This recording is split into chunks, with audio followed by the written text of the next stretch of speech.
I was 18 years old when I got married. I belonged to a very conservative family, a Baloch family, where good daughters never say no to their parents. My father wanted me to get married, and all I said was, if that makes you happy, I'll say yes. And of course, it was never a happy marriage. Just about after 2 years of getting married, about 9 years ago, I met a car accident. Somehow my husband fell asleep and the car fell in the ditch. He managed to jump out, saved himself. I'm happy for him. But I stayed inside the car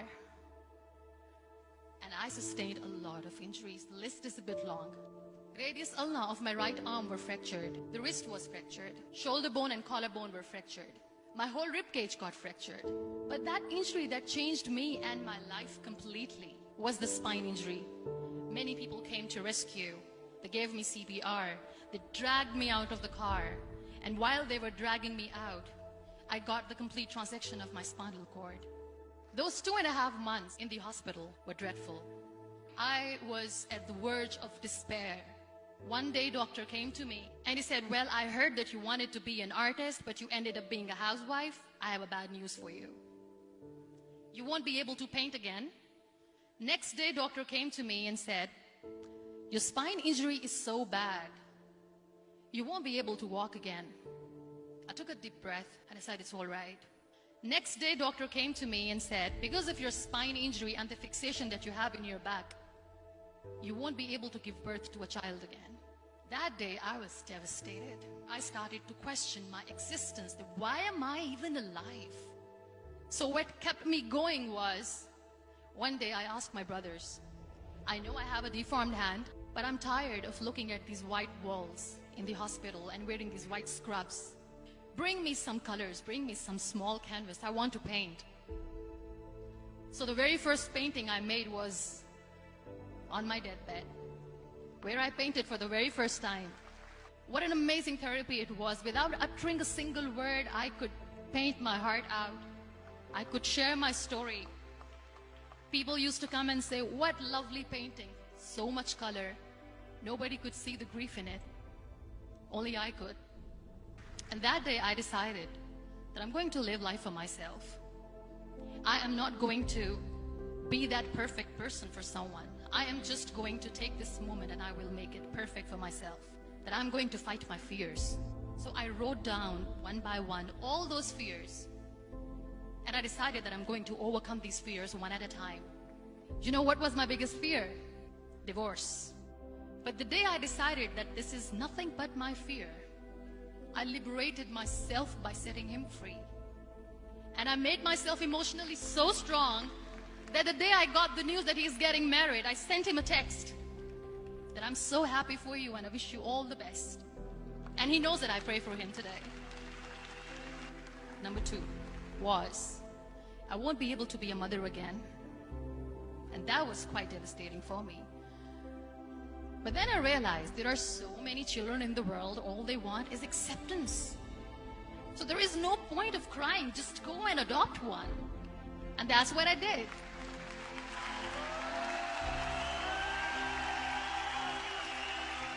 I gave my name in different organizations, different orphanages, and I waited patiently.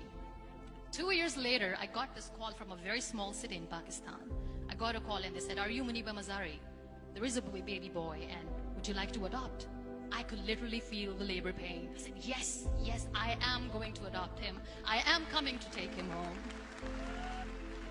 And that day, I was 2 days old, and today he's 6. You know, when you end up being on the wheelchair, what's the most painful thing? People think that they will not be accepted by the people because we, in the world of perfect people, are imperfects. So I decided to appear more in public. I started to paint. I have done a lot of modeling campaigns. I decided that I'm going to join the national TV of Pakistan as an anchor person. I became the National Goodwill Ambassador for UN Women Pakistan, and now I speak for the rights of women, children. I was featured in BBC 100 Women for 2015. I'm one of the Forbes 30 under 30 for 2016. So when you accept yourself the way you are, the world recognizes you. It all starts from within. We have this amazing fantasy about life. This is how things should work. This is my plan. It should go as per my plan. If that doesn't happen, we give up. I never wanted to be on the wheelchair. Never thought of being on the wheelchair. This life is a test and a trial, and tests are never supposed to be easy. So when you are expecting ease from life, and life gives you lemons, then you make the lemonade, and then do not blame life for that. It is okay to be scared. It is okay to cry. Everything is okay, but giving up should not be an option. They always say that failure is not an option. Failure should be an option, because when you fail, you get up, and then you fail, and then you get up, and that keeps you going. Embrace each and every breath that you are taking. Celebrate your life. Live it. Don't die before your death. Real happiness lies in gratitude. So be grateful, be alive, and live every moment.